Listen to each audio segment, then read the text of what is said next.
Obrigada, doutor Eduardo Bim, pelas suas palavras. A Nama foi bastante provocada aqui na mesa pelo doutor Eduardo, mas eu vou privilegiar a palestra do doutor Ivan e, ao final, se der tempo, a gente tece alguns comentários. Doutor Ivan, o senhor tem a palavra.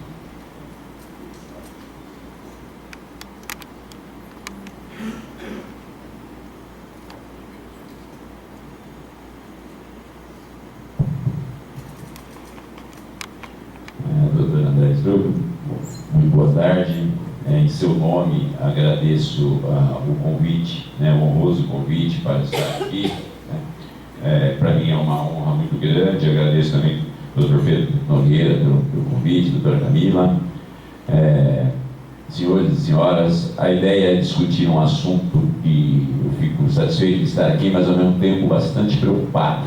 É um assunto da maior gravidade possível e que, de certa forma, está passando um pouco desapercebido pela comunidade como um todo. Acho que não por vocês, não por nós que atuamos na área ambiental, mas basicamente pela sociedade, até mesmo a sociedade organizada que não da área ambiental, as consequências de um projeto que já foi até bem melhorado.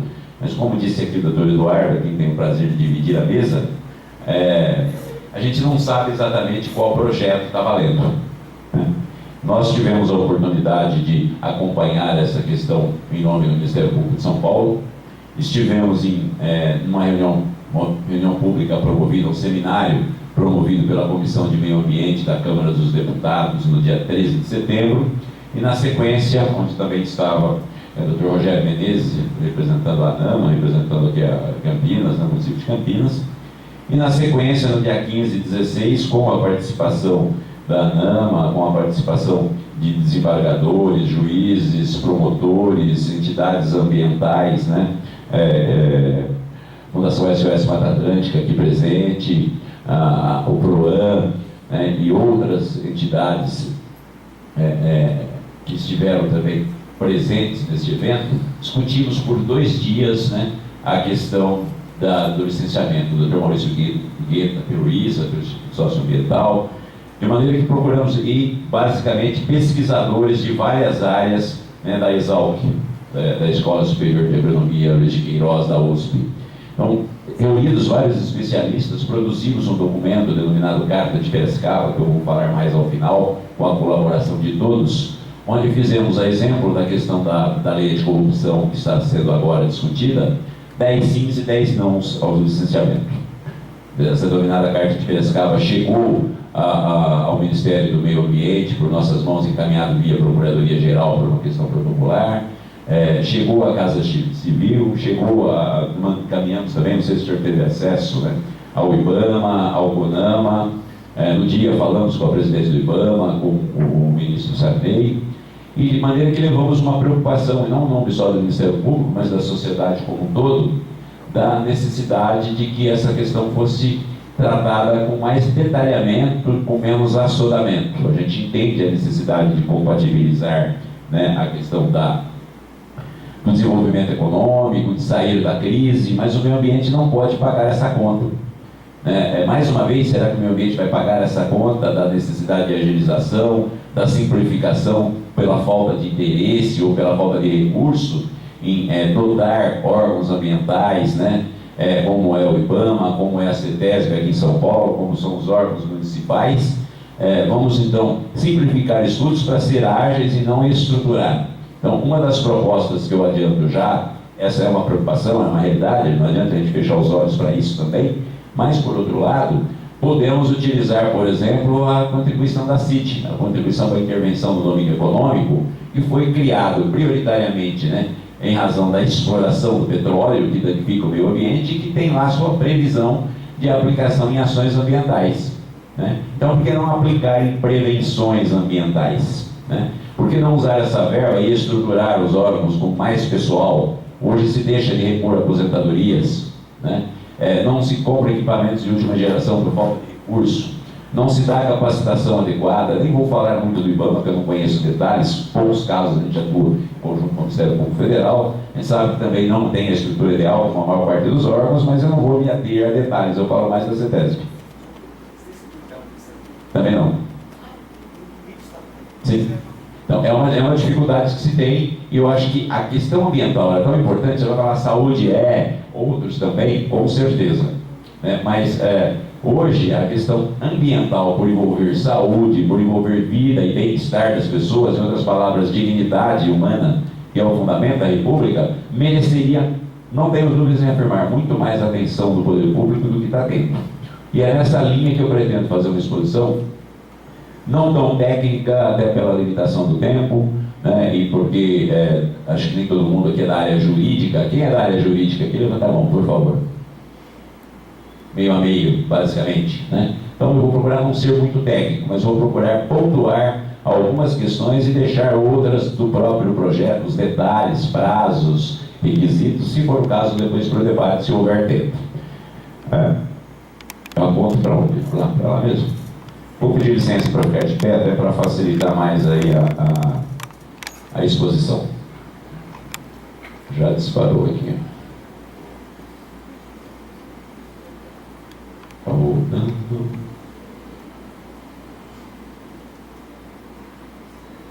Perfeito. Bom, basicamente, estamos indo bem para frente. Conceito de licenciamento, só para lembrar do que nós estamos falando. Nós estamos falando de um conceito de licenciamento que ele é basicamente para atender o princípio da prevenção e da precaução. Se prevenir dos riscos conhecidos e se precaver daqueles desconhecidos, mas que são de difícil reversão, que envolve saúde. Nós estamos falando de função social da propriedade, conciliar crescimento com desenvolvimento sustentável, estamos falando da defesa do meio ambiente, todas as disposições que estão na Constituição Federal, né? E, dentre os requisitos desse licenciamento, não podemos abrir mão, primeiro, de valores limites de emissão de poluentes, não podemos abrir mão de medidas mitigatórias que vão reduzir o impacto ambiental adverso, não podemos abrir mão de medidas compensatórias, aqueles impactos inevitáveis, porque a gente sabe que não se constrói desenvolvimento, não se produz renda, atividade econômica sem dano ambiental. Temos que mitigar os necessários, mas temos que compensar aqueles que forem inevitáveis. E basicamente temos que monitorar a atividade diariamente, não que tenha que ser pelo órgão ambiental, mas o próprio empreendedor apresentando relatórios ao órgão ambiental, para garantir que as condicionantes estabelecidas na licença, os requisitos estabelecidos, sejam efetivamente cumpridos. Então, essas premissas, ao lado de uma outra fortemente defendida pela Associação Nacional de Meio Ambiente e Municípios de Meio Ambiente, a ANAMA, e que eu acho que não dá para abrir mão, que é essa questão da certidão de uso do solo. Tá? O projeto ele prevê, né, que não é necessária essa certidão para efeitos de licenciamento. Ora, a Constituição Federal, no artigo 30, inciso 8º, ela vai dizer na necessidade de é o município quem regula o uso e ocupação do solo. E os empreendimentos estão aonde, se não no município? Então, o município que representa a população diretamente afetada, né, a gente vive nos municípios, precisam ser ouvidos e precisam autorizar. Então, há necessidade de um banco de dados unificados, né, onde você tenha a capacidade de suporte do corpo hídrico, e aqui eu já anoto que no projeto que eu tenho, o Dr. Eduardo colocou bem, a gente não sabe qual versão está valendo. Na reunião que eu estive no dia 13 de dezembro, estava todo mundo bravo, por incrível que pareça, né? Todos os entes, os ruralistas bravos, né, os ambientalistas bravos, os órgãos públicos bravos. Por quê? Porque a própria comissão admitia nos bastidores, não ouvi expressamente, mas nos bastidores sim, que não se sabia direito qual projeto estava valendo. Se falava que os ruralistas haviam feito uma reunião com o presidente da República e intimado, né, que a Dilma já havia caído, e sugerindo que, se não fossem atendidos, poderiam ir na mesma linha, porque tinha maioria de votos no Congresso. E se cogitava de que havia um projeto tramitando, e isso não está descartado, que no dia da votação seria apresentado em paralelo, tá, e seria votado. Então, essa alternância de projeto nos deixa muito inseguro quanto ao conteúdo do que estamos debatendo. Se é esse que vale ou não, tá certo? Essas premissas não podemos fugir. Não dá para alijar, né, o município, não dá para deixar de mitigar medidas, de compensar medidas, de ter limites de poluentes e de ter monitoramento, né? São valores muito caros à sociedade para a gente abrir mão em nome de uma economia de tempo ou de dinheiro, porque nós estamos mexendo com algo quase irreversível. A natureza destruída, nós não vamos ter mais possibilidade de restauração, ou serão anos, séculos. Isso não atende à saúde, não atende ao bem-estar e não atende à necessidade de preservação e de recuperação do ecossistema, né? E a Constituição diz. Então, o nosso paradigma maior é a Constituição. Daí aqueles projetos que eu prefiro também não discutir muito, mas que foi colocado bem aqui pela doutora Andréia, da PEC 65, que ela diz assim, olha, apresentado o EIA, inicia-se a obra, e só vai haver possibilidade de uma liminar se houver fatos novos pós-obra. É mais ou menos como se você fosse tirar uma habilitação para ser motorista de caminhão, desse a entrada na Seretran e saísse dirigindo o caminhão no dia seguinte. Né? Espera aí, você não tem que demonstrar requisitos, você não tem que demonstrar habilidade, né? Então é mais ou menos nessa linha, né? Então, monitoramento, ações de controle e vistorias, que pelo projeto apresentado, eu estou aqui com uma versão do dia 11 de novembro, que foi distribuído aos órgãos ambientalistas, né, a ABRAMPA, Associação Brasileira dos Membros do Ministério Público, ao Ministério Público Federal, pelo Ministério do Meio Ambiente. Supostamente é a última, né? Supostamente, mas tem esses projetos tramitando em paralelo que podem aparecer no dia da votação, né? Cada um com uma versão, como disse o Eduardo, em Word, te troca-se um sim pelo não ou um não pelo sim e mudou tudo. A gente nunca sabe qual é que está valendo de fato. Quais são os objetivos, então? Prevenir, compensar, qualidade de vida, tudo isso já foi falado, podemos pular. Quais as fases tradicionais de um licenciamento ambiental, né? Licença prévia, licença de instalação, licença de operação. A prévia atestando a viabilidade, né? A de instalação admitindo a intervenção e os primeiros danos, e a licença de operação, né? Que vai, depois de verificada que a indústria foi instalada nos termos do projeto, autorizar o funcionamento. E aí precisamos de monitoramento e fiscalização. Quando o projeto fala em vistoria a critério do órgão licenciador, eu consigo entender que no baixo impacto isso seja possível, porque há uma carga muito grande de trabalho, né? Mas, por exemplo, em obras de significativo impacto ambiental, onde há necessidade do EIA, do estudo de impacto ambiental, que vai analisar desde a viabilidade, a área de influência direta, a área de influência indireta, que a terminologia do projeto mudou para a área de influência, ela já não fala mais em área de influência direta, aliás, indireta, né? A AED só fala da direta, e aí fica meio que a critério de cada um. A própria terminologia da lei também fala em empreendimentos, não fala em atividades, embora conceitualmente ela vai dizer que empreendimentos inclua atividades. Mas sempre foi uma tradição falar em empreendimentos e atividades, né? Atividade de dragagem, como foi falado, atividade de revegetação, atividade de pesca, atividade de caça, atividade, né, de desmatamento. Por falar nisso, né, o setor ruralista que tanto gritou, neste projeto de lei, está lá dizendo que projetos agropecuários, de pesquisa, em áreas consolidadas,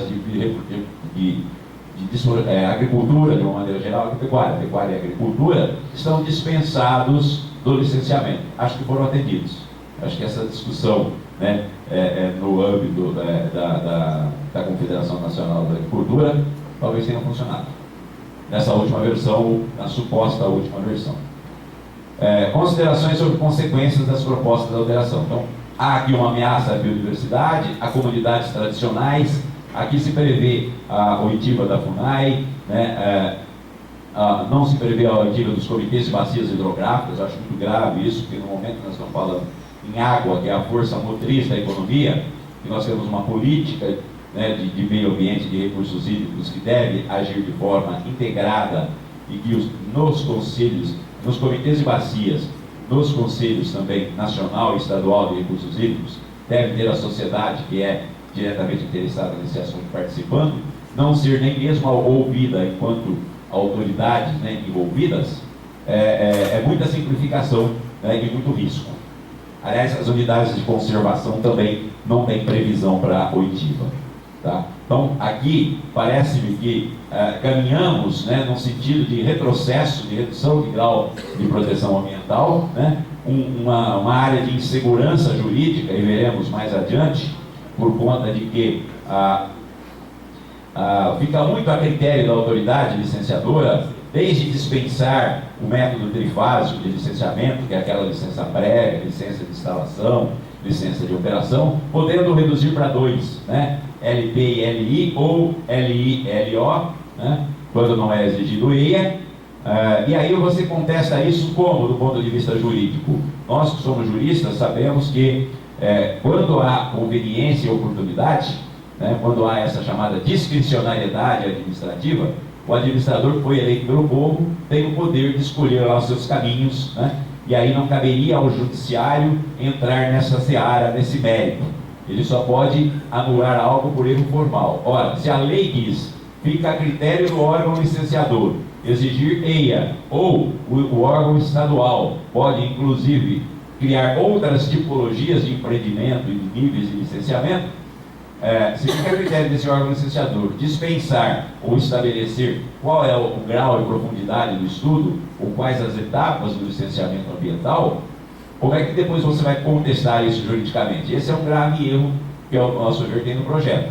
As questões deveriam estar melhor disciplinadas. A gente sabe que tem esse projeto 3 anexos, aliás, no anexo 1, né, nós temos lá algumas matrizes, né, 1, 2 e 3, para pequeno, médio e grande porte de empreendimentos, também levando em consideração, né, a característica da área e o potencial poluidor da atividade ou empreendimento, isso é uma verdade, mas por outro lado, quando outros artigos simplificam e deixam a critério do órgão licenciador fugir dessa tipologia ou criar outras, você, de volta, traz aquela insegurança jurídica, porque tudo poderá ser contestado, seja pelo Ministério Público, seja pelas entidades, mas o judiciário estará limitado a questões formais, sem entrar no mérito que ficou a critério da autoridade licenciadora.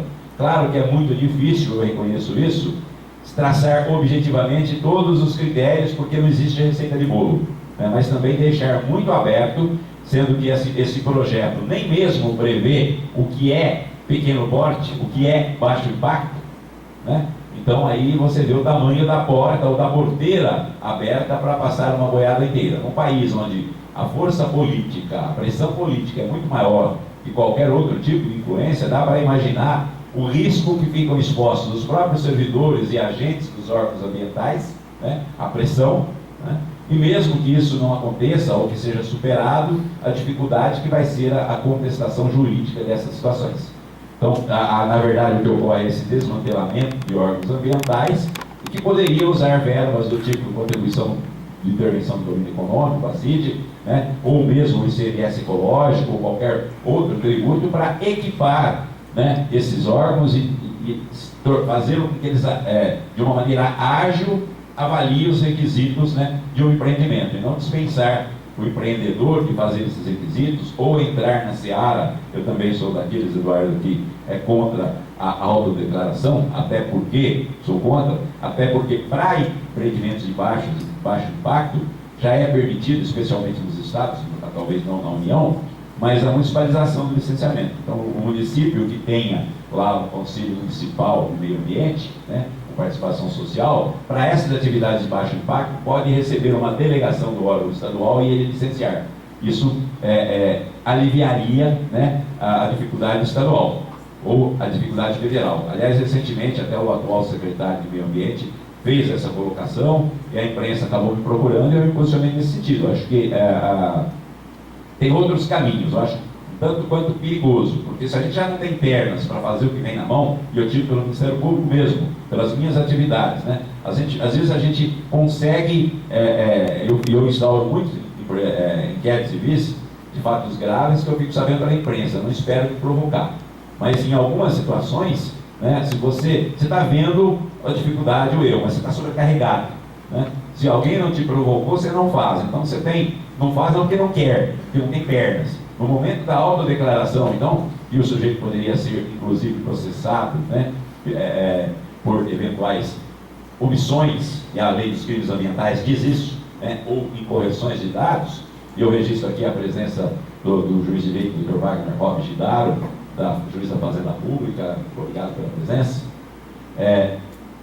Então, no momento que isso acontece, esse licenciamento por autodeclaração, né, por adesão ou por compromisso, embora eu entenda as razões e é para a área de baixo impacto, é para atividades de baixo impacto, ele pode se tornar aí um tanto quanto perigoso. Haveriam outros meios de agilizar esse procedimento, ao meu ver, como, por exemplo, a municipalização dessas circunstâncias que no Estado de São Paulo há um número considerável, né? Além daqueles institutos que deixam de ser ouvidos, a Fundação Palmares é ouvida, a FUNAI é, mas a instituição Chico Mendes, o Instituto Chico Mendes das Unidades de Conservação Federal ou os gestores de unidades estaduais não têm previsão para ser ouvidos pelos projetos 3729 de 2004, o IFAM sim, voltou, o IFAM está voltando.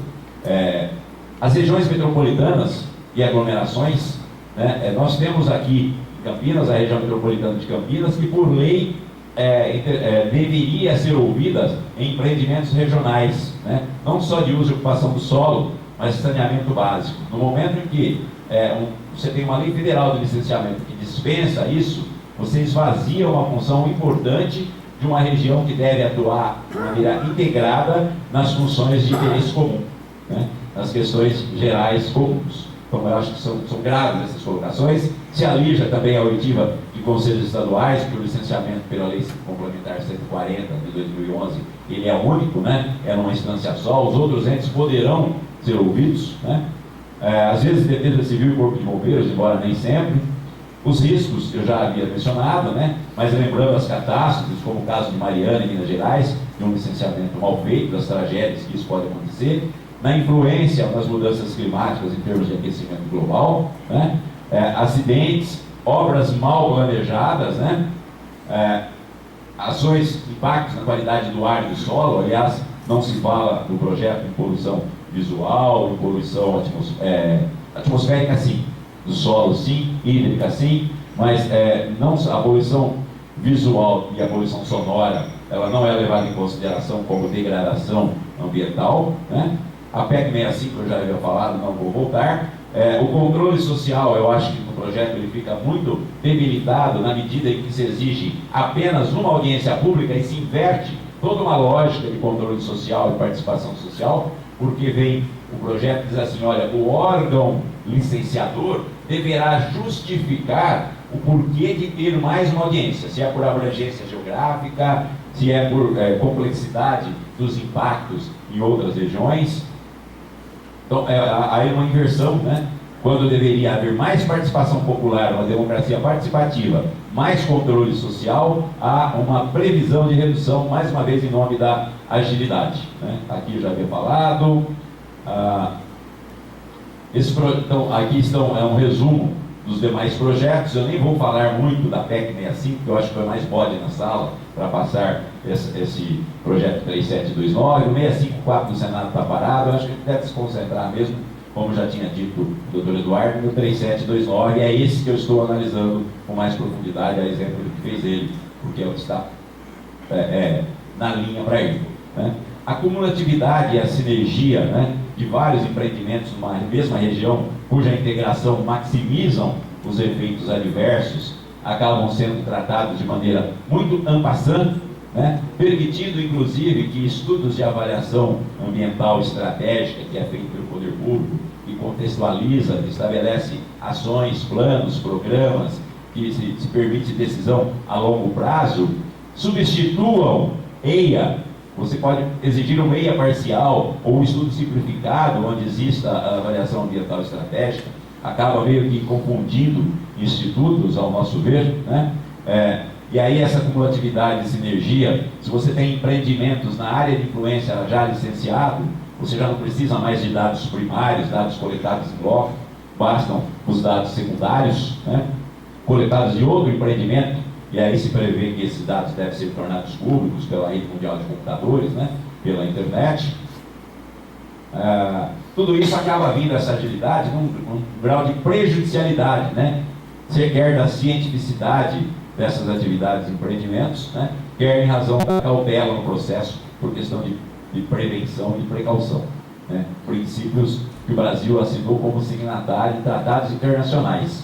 Aliás, por falar nisso, né, nós assinamos uma COP21, ironicamente, na audiência do dia 13 de dezembro na Câmara dos Deputados, lá na qual comparecemos, na véspera, no dia 12, havia sido assinado, né, os senhores estavam lá pela SOS e tal, havia sido assinado pelo presidente Michel Temer, né, a ratificação desse compromisso internacional de redução de emissões, redução de desmatamento, E aí nós estamos aprovando uma lei simplificando esses procedimentos para agilizá-lo.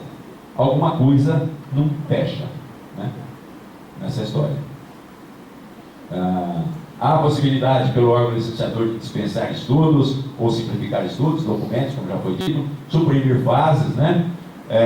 Mas o que mais me preocupa é a excessiva ampliação da discricionariedade no órgão ambiental ao fazer as exigências do licenciamento, até antes do licenciamento, quando se elabora o termo de referência. Ora, se esse órgão ambiental não é obrigado a ouvir os demais órgãos, apenas o patrimônio cultural, né, e a FUNAI, se ele não é obrigado a ouvir comitê, se ele não é obrigado a ouvir unidades gestoras, né, essa elaboração do termo de referência ou vai ser com base em dados secundários, dados coletados não diretamente no local, ou com base de dados do empreendedor, que certamente não jogou todas as cartas na mesa. Então já começa que o termo de referência para a elaboração do estudo de impacto ambiental vai estar insuficiente. E aí já vai ser uma primeira dificuldade que esse estudo seja efetivamente completo e avalie o cenário com o empreendimento, sem o empreendimento, com alternativa técnico-locacional, se é aqui o melhor lugar, se é lá, vai ser o lugar de conveniência do empreendedor, onde ele vai gastar menos nas ações interventivas, gastar menos no transporte, gastar menos na produção e menos no tratamento do efluente dos resíduos de uma maneira geral. Então é de fato uma situação bastante preocupante. Aí você estabelece, né, as bases do Código Florestal na área federal e as bases da Lei Minha Casa Minha Vida, a Lei 11.977, na regularização fundiária urbana, né, e se entende esses licenciamentos, o licenciamento da licença unificada estabelecida entre Secretaria de Meio Ambiente, Secretaria dos Estados, né, e a Secretaria de Habitação como sendo licenciamento. Não vejo problema nisso. Na licença corretiva, né, essa licença de operação corretiva, chamada LOC, aí eu vejo um problema, porque ela não estabelece uma data limite. Se cogitou 31 de dezembro de 2015, se cogitou 22 de julho de 2008, que é a data das áreas consolidadas do Código Florestal, tá certo? Mas, né, não se estabeleceu uma data limite. Há quem acha isso bom, que permite, sem precisar de legislação, atualizar outras, regularizar outras atividades irregulares, né, clandestinas, maléficas, sem precisar de nova legislação, mas, por outro lado, passa-se um atestado, uma porta aberta. Olha, pode cometer uma irregularidade e já tem uma lei que lhe permita, a hora que você quiser, voltar à legalidade, quase sempre com um número muito menor de requisitos do que aquele que opera normalmente. Ora, isso gera uma intervenção, inclusive no princípio da livre concorrência, porque empresas vão ter um custo alto para fazer direitinho e outras, né, farão um empreendimento meia boca, para usar o termo popular, terão um custo muito menor e um lucro maior. Então aí é um incentivo à irregularidade, especialmente porque nossos órgãos não têm perna suficiente para detectar de imediato a irregularidade e fazer saná-la. Isso está acontecendo muito na regularização fundiária. Ontem mesmo eu trocava ideia com um colega que me ligou sobre qual o período para se considerar área urbana consolidada dos 5 anos. A partir de quando? Da edição da lei, a partir da invasão, considerando a área do uso capião. E aí eu dizia para ele o seguinte: olha, você pode ter interpretação da lei, que é a partir da edição da lei. Você vai ter um limite. Se você tiver uma ideia que é a partir da invasão, da ocupação, né? Não se gosta muito de falar em invasão, se fala em ocupação, a partir da ocupação, você vai estar sempre com a porteira aberta, né? Ou você vai ter a data referencial, que é a data da regularização em APP urbana, né? Que é 2007, né? Ou usar a base do Código Florestal, 2008. Mas você tem que ter uma data, né? Então, me parece que essas possibilidades de regularizações indefinidas sejam interessantes, né, à coletividade, né, ao interesse público de uma maneira geral. Eu vou passar rapidinho, porque eu sei que o tempo já deve estar perto do final. Quantos minutos eu tenho? Deixa. Vamos lá. Eu já havia falado aqui, então vou voltando aqui. Segurança jurídica, já falamos. Termo de referência, já falamos. Essa lei ela se dispõe, né, numa norma genérica, com a ideia de uniformizar os procedimentos de licenciamento, licenciar desde um posto de gasolina a uma unidade nuclear, né, a um grande empreendimento. E aí você acaba ficando genérico demais. Essa é a razão da discricionariedade ao órgão público que geram os problemas que já mencionamos, da discricionariedade administrativa e da dificuldade do juiz, que o administrador tendo a liberdade, fica difícil de analisar, a não ser sobre o aspecto formal, né? Já conversamos sobre isso.